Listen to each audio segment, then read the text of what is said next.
And I started talking about how I just launched a podcast and how I was uploading the episodes to this channel. And he stopped me and he said, "You're going to kill your channel." Welcome to the Creative Control Room podcast, episode number 107. I'm your operator, Ryan Hafey. This is my Creative Control Room, and a happy belated Thanksgiving to everyone. Hope everyone shared their Thanksgiving with good friends, good family, had some good food, if that's something you celebrate. I would be lying if I said I wasn't a little bit tired right now. I'm actually going on day 2 and meal number 3 of my Thanksgiving festivities. So I'm actually recording this on a Friday. And what we typically do is on Thanksgiving Thursday every year, we spend it with my wife's family. And yesterday we had 2 Thanksgiving gatherings to go to.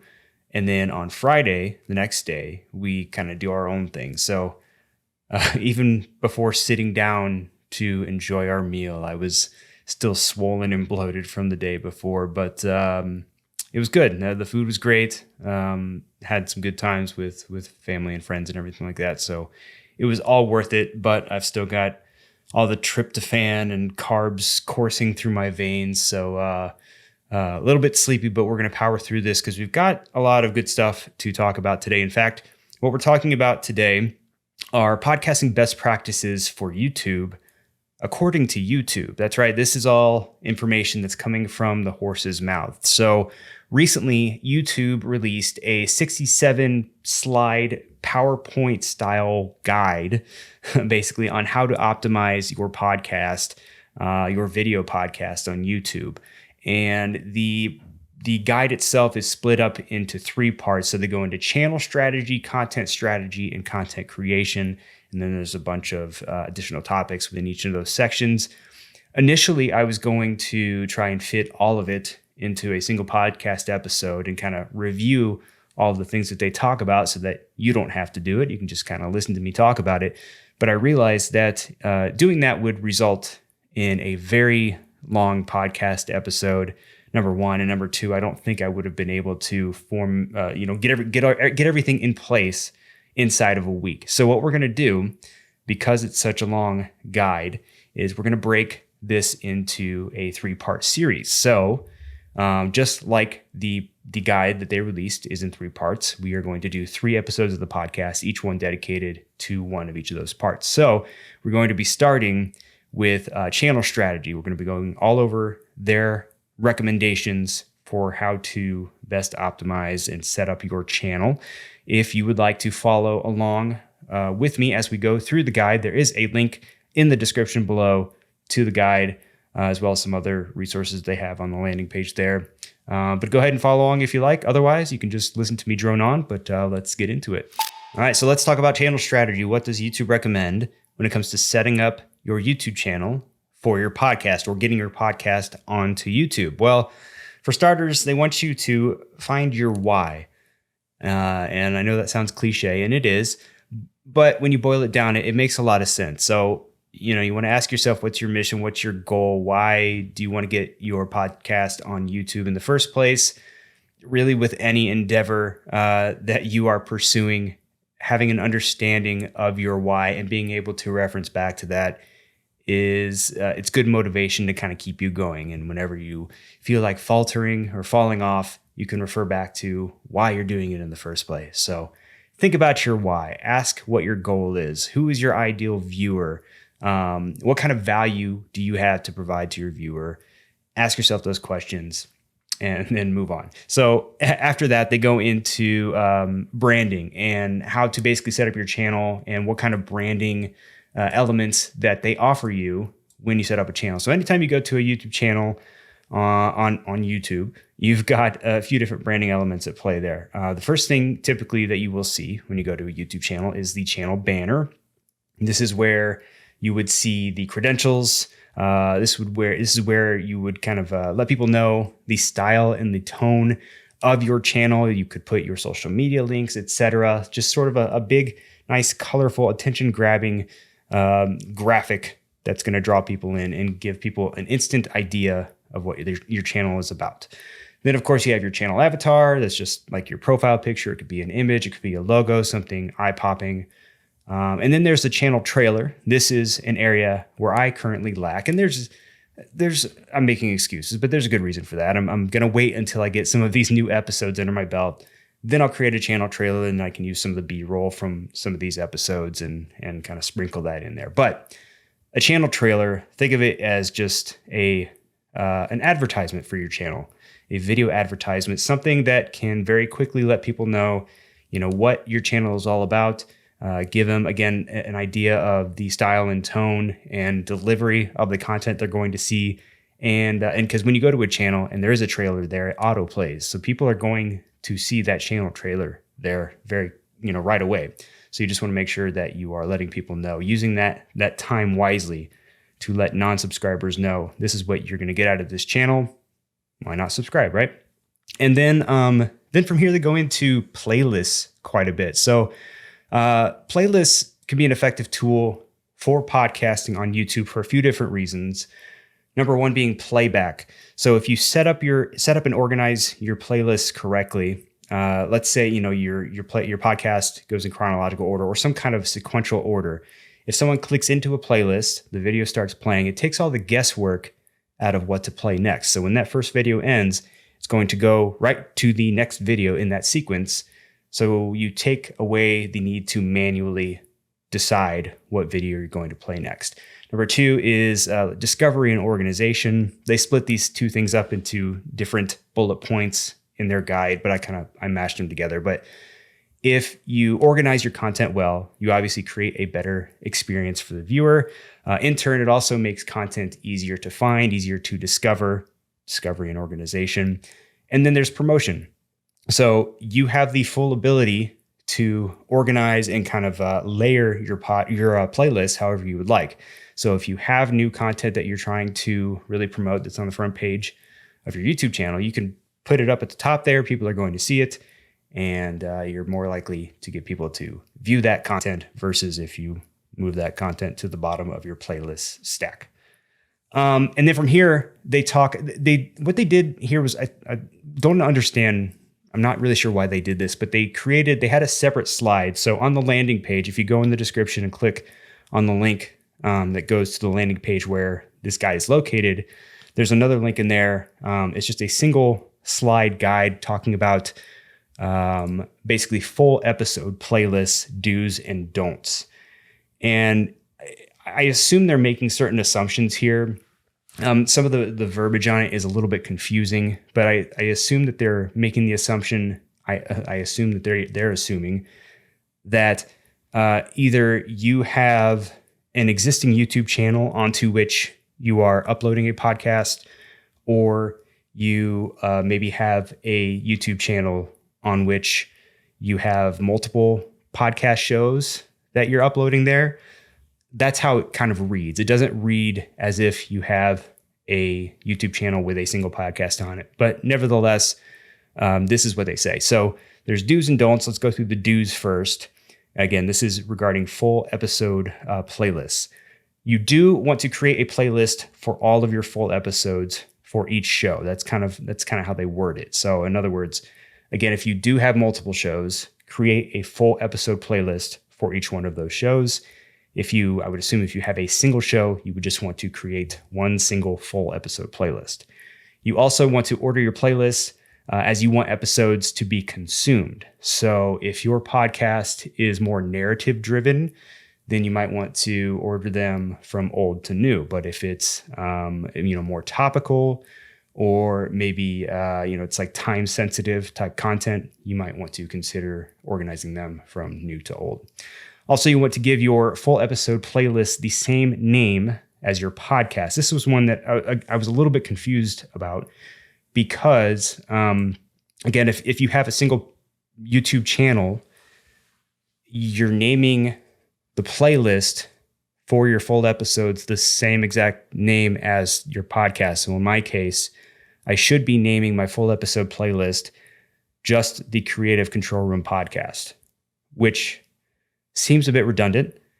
That's what they recommend. I'm assuming maybe there's some SEO benefit there, some search engine optimization, because I know that if you search for videos on Google or on YouTube, oftentimes playlists will show up in the results. So maybe that's why they recommend that. But the exact verbiage they use in the slide is use the exact name of your podcast show as your full episode playlist title. So take that for what it is. And finally, in the do category, you want to add comprehensive descriptions to your playlists. So anytime you set up a playlist, you have the option to add in a description. So, whatever your show is about, try to write a good keyword-rich description for that playlist. Again, it's probably going to give you some SEO benefit. I use that same rationale, and we'll talk about this a little bit more later, but if you're setting up playlists for episode clips, what I typically do there is I will just copy the description from the episode from which those clips are taken, and then I will use that episode description as the playlist description for those clips, if that makes sense. Moving on to the don'ts. These are things you don't want to do with full episode playlists. You don't want to mix clips and or content from other channels into your full episode playlist. In other words, all you want in your full episode playlist are full episodes. Seems pretty self-explanatory. Also, don't forget to add new episodes to the playlist as you go along. Again, self-explanatory. You also don't want to be adding any extra words to the full episode playlist title. So in other words, I wouldn't want to title mine the Creative Control Room Podcast Full Episodes. They say you just want to name it the name of the show. Again, they don't really elaborate as to why, but that's what they recommend. Just name it whatever your show is named. All right. So moving on from that, let's talk about where to host your podcast and or your podcast clips. So this section I found particularly interesting because I struggled with this a little bit when I was getting this podcast going initially. So for starters, do you want to put your podcast on an existing established channel that you maybe already have, or do you want to set it up on a brand new channel and basically start from scratch? Now, a little bit of a background story here, a little personal anecdote of mine. When I started this podcast, I initially was uploading my episodes to an established channel that I have. It's just the Creative Control Room. I think it was just named my name originally, or Hafey Digital or something like that. I don't know. It's been so long, but I was uploading it to a channel that I had already had. And right before the pandemic, I went on a creator retreat.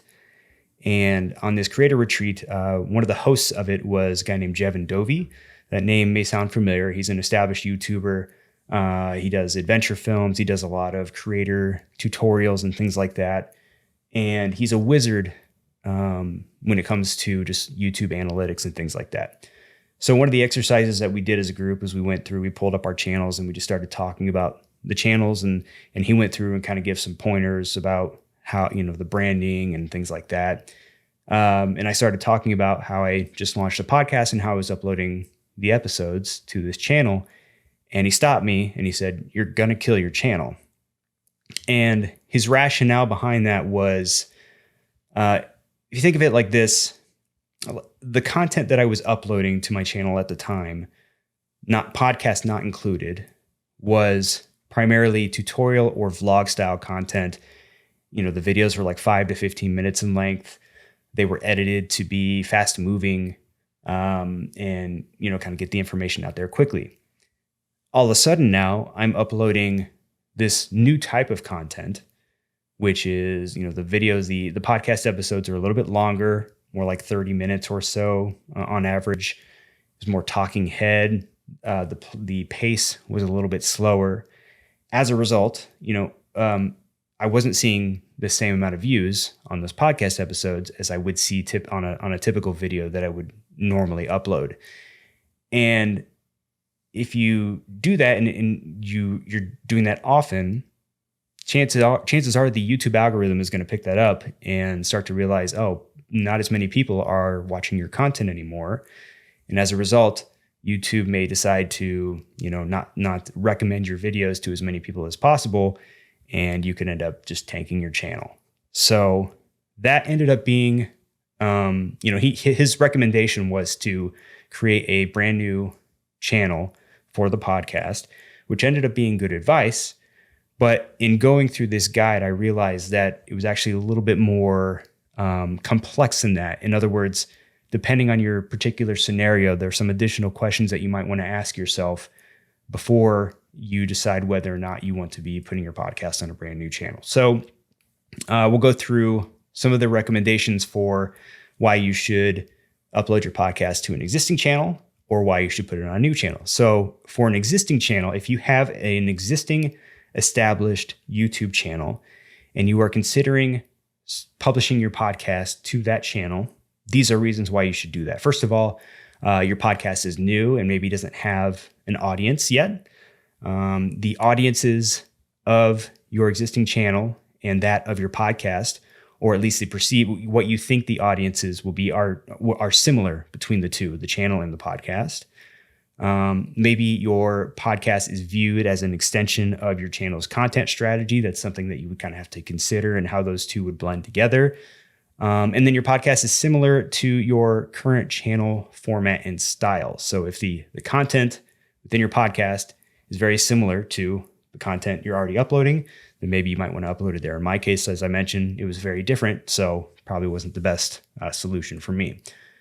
On the other hand, reasons why you should start publishing your podcast to a brand new channel that's dedicated just to the podcast. Some of those reasons might be your podcast already has an established audience. Maybe you've been an audio podcast for a while. You've started to grow an audience there. It might be better to create a new channel specifically for that podcast versus trying to merge that audience with the audience of an existing channel. Maybe your audiences are different between your podcast and your existing channel. The content types are very dissimilar. Again, that was my case. Or maybe your podcast struggles to reach a consistent audience on the existing channel. Again, I was seeing the same thing. You upload podcasts to your existing channel, not getting the same amount of views. If that happens, good indication that you might want to move it to its own place and start building a fresh audience over there. So consider those for your podcast. But then next thing you need to consider, assuming that you want to, say, cut clips from your podcast, and a lot of podcasts do this. This is very standard in the YouTube podcast ecosphere, I guess you could say. I do it. It's kind of like the Joe Rogan format. I'm sure he didn't invent it, but he does it quite a bit where he'll upload the full episodes and then you'll see smaller clips being sprinkled out here and there. I do recommend doing that because it's just additional content, meaning additional views, which, if you're monetizing your content, it's additional ad revenue, different additional ways for people to discover you, et cetera, et cetera.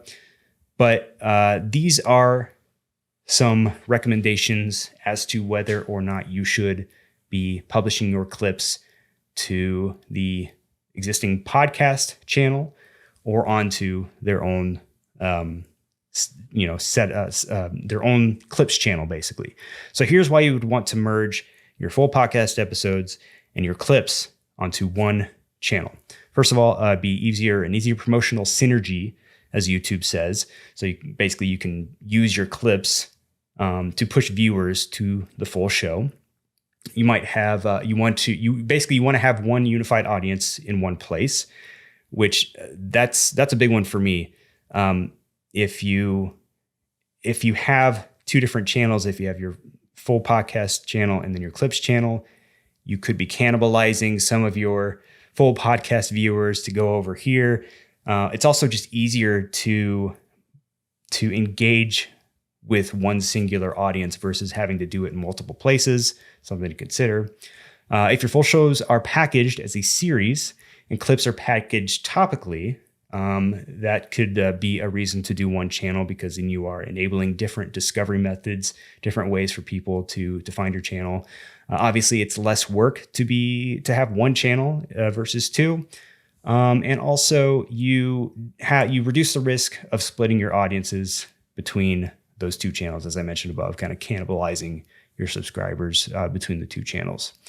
Reasons to split your podcast, your full episode and clip channels into two would be, Your production style for your full shows and your clips is very different. So for example, if, when you film your full episodes and then you're cutting your clips, maybe when you cut your clips, you're editing them for pace and you're putting in a bunch of B-roll, maybe you're throwing in some music and you're drastically changing the style away from that of the full episode.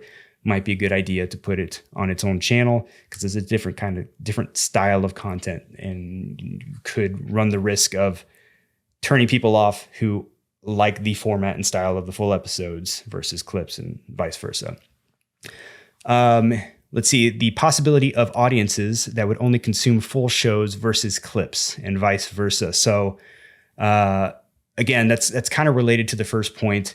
If you think that that the audiences that you will get, the subscribers you will get for your full podcast episodes would be different from those who would only want to watch your clips, might be good to split them up. If you believe that those audiences would overlap and would enjoy consuming both full episodes and clips, combine them into one. If you have two channels, you avoid oversaturation due to heavy content load. So consider this. Let's say your podcast, you're filming multiple podcasts a week, and with each of those podcasts, you're cutting multiple clips, and from those clips, you're creating multiple YouTube shorts, and you're uploading, dozens of videos a week onto YouTube. If you're someone like me who prefers to consume YouTube or often consume YouTube by just kind of flipping through my home feed and seeing what's new from the people that I subscribe to, if I'm subscribed to your podcast channel and you're posting this content, all of this content all the time, you're just going to flood my feed and you're going to overpower and just sort of overshadow everyone else that I'm subscribed to. And that can get quite annoying. Like, there's one thing to sort of constantly remind people that you're there, and you have fresh content. It's another thing to just completely spam people and annoy people with endless streams of content, much of which they may not even be interested in. So to avoid oversaturation, consider splitting into two channels. And then to top off the channel strategy portion of the guide, they talk about some strategies for having multiple channels. If you are splitting up your podcast into multiple channels, these are some things that they recommend. First of all, you want to make sure that you have a unique voice and purpose for each of them. Again, there's no point if your clips look very similar to your full podcast episodes. Maybe there's not a reason to be separating them into multiple channels. Just keep them on one. But if you do, make sure that they are unique and each of them has its own individual purpose. The channel should be identifiable, but not indistinguishable. So you want to make them look unique from one another. One of the things that I typically do and have done in the past is I'll use inverted colors. So, if I have a podcast episode and like the branding, maybe the background of the branding is black for like the channel trailer or for the channel banner and things like that. If I create a clips channel, I might make the banner white instead and just kind of create some contrast there so that at least there's a very clear difference when you go to a clips channel versus the full podcast channel. You also want to make sure you're creating different content for different audiences. If you have determined that you want to create a second channel, you're likely doing so because you anticipate different audiences on each of those channels. Make sure that the content that you are creating on those channels reflects those different audiences and is created for those audiences. And then they also talk about some strategies for promoting new channels, again, should you decide to create additional channels. So first of all, you want to utilize end screens to promote other channels and content. Obviously, end screens are elements that you can add to the end of your videos. You can create subscribe buttons there so people could subscribe to your new channel. You can recommend videos that you've uploaded to your new channels, in both directions as well. You can utilize established channels to help promote new channels by publishing teasers and things like that. So if you've got a new show that you've just launched on a brand new podcast channel, create a teaser on your established channel that you can upload and tell your audience about. and then put those end screens in there and send people over there to try to grow your audience and subscribers over on the new channel. Then you want to link channels to each other in descriptions. Again, just another self-explanatory, simple way to kind of connect your different channels together. Include all relevant links in those descriptions when you can. And then also use the community tab. I find actually the community tab is just sort of like it's almost like a Facebook feed or like an Instagram feed in a way, where you can go in and add text updates, images, links to content, things like that. I've found that oftentimes the engagement rate on the community tab can be just as good, if not even higher than that of engagement that I would get for the same brand on, Twitter or Facebook or Instagram. YouTube does a good job at allowing you to utilize things like polls, and they make it very easy to add comments and engage with posts on YouTube. So if you have some content that you're looking to promote or a new channel, go into that community tab. I don't know that people use it enough, and I think there's a lot of opportunity there for people to use that for promotional purposes and to kind of just get some additional engagement on their channels. So if you're not using the community tab, do it. And that concludes the channel strategy portion of YouTube's best practices for podcasting guide. Next week, we will be going over part 2, which is the content strategy portion of the guide. But if you're still with me and you got any value out of this episode, please consider liking and subscribing wherever you happen to be watching or listening, and follow me on social media at Ryan Hafey on Instagram, Twitter, and TikTok. Also, be sure to check out the description for any relevant links and gear recommendations, and we will see you in the next one. Bye-bye.